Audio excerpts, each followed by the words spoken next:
Okay, so there's this statement I heard this week.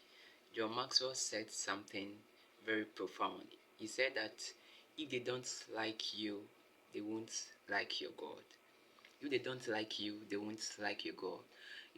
Most of the time you see Christians acting differently, as if they are the holy people and they don't get to talk to unbelievers because they think, oh, let me just separate myself from them.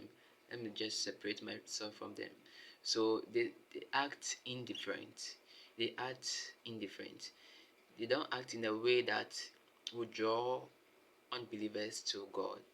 So unbelievers start to dislike them because they are not living in a way that unbelievers would like to follow or they would like to live.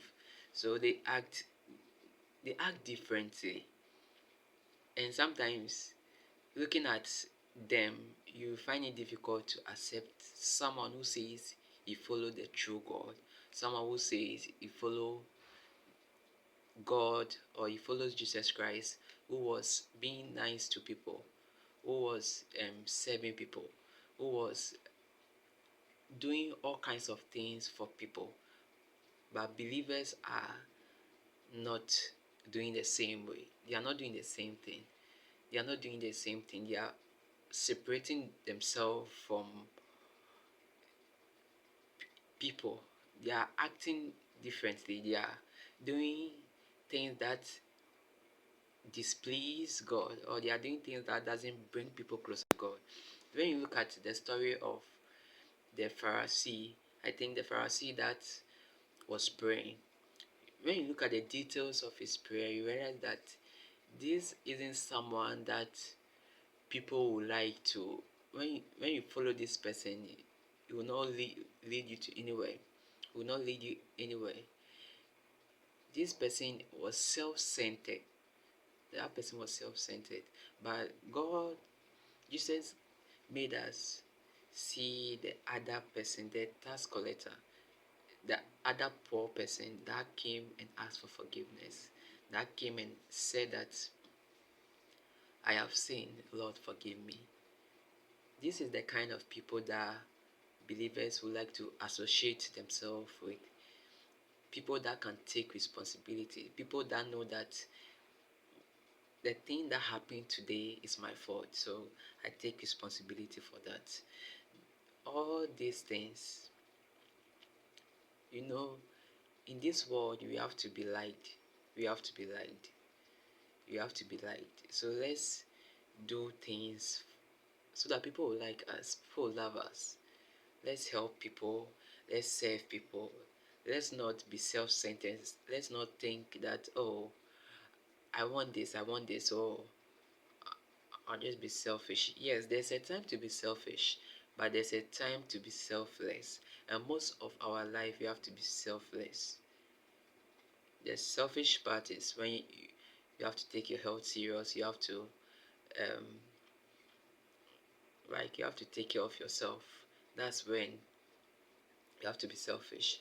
But when it comes to serving people, you have to be selfless. Selfless. Jesus lived a selfless life. When he came to this world, the Bible makes us to understand that God so loved the world that he gave his son. And when Jesus came, Jesus gave himself up to us. He gave himself up to the cause, or whatever the assignment he was given. And that assignment was to save us.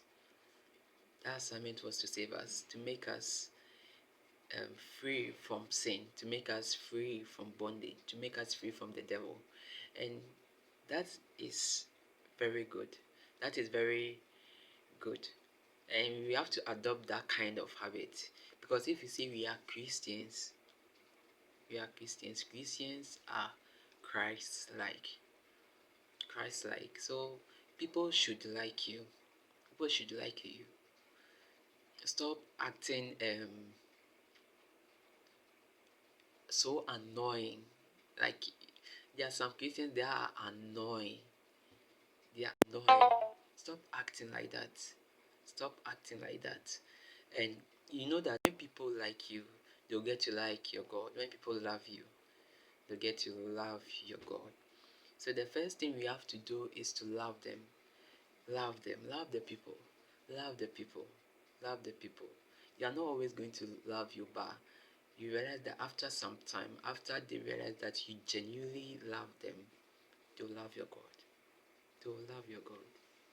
They'll love your God. And that's what we are to do as Christians. Let's stop behaving as if we are in this world and God just placed us at one place and unbelievers at one place, and you are not supposed to relate to them. You are not supposed to help them. You are not supposed to. Um, all that we do is to just insult them and rebuke them and say all manner of things to them. No, that shouldn't be the case. We are here to love them. We don't judge them. We are not supposed to judge them. Leave judgment to God. Leave judgment to God, and let's do our part by serving them. By serving them with our gift, with our strength, with our time. Let's do that. Let's do that. Okay, let's do that. And now, let me mention the statement again that I started with. If they don't like you, they won't like your God. If they don't love you, they won't love your God. So this statement is from John Maxwell. So let's keep that in mind. Let's keep that in mind. Anywhere we find ourselves, we have to serve them. Over time, they'll get to like us. Over time, they'll get to love us. And when they get to like us and they get to love us, they'll be their heart to be open to receive the God we have. They have to be open to receive the God we have. So let's do that, and that will help us, and we hope the assignment we've been called to do. Okay, that's something I want us to think about during this week. Today is Monday, so think about it and start acting on it. Let people love you. Let people like you. Like them also. Love them also. There's nothing else we have to do if it's not loving them. There's nothing else there. You have to love them. Remember the Ten Commandments is divided into two, and all can be summed up to love. When you love, you have to love God and you love man. You love God and you love man. Okay, so that's it. That's something I'm leaving for you today, and I think you think about it and you start acting on them, or to help you, you and I, as Christians, you have to show how Christ lived. Our lives is like the Bible. Okay, people look at us and they decide whether they should follow God or they shouldn't follow God. Because if we claim we follow God and we are living a different life, people are confused. They are confused. How can you say you are living this life? Or how can you live this life? And you are telling me that Jesus lived this life, and you are telling me that you are following Jesus Christ. No, no, no. Okay, so thank you very much for watching this video. Always remember that if they don't like you, they won't like your God. Okay, so there will be another video here that you can click on it and watch, and I hope it blesses you. I hope this video also blesses you. Okay, so if it blessed you, subscribe, like, and leave a comment. Okay, thank you very much for watching. See ya in the next video. Bye bye.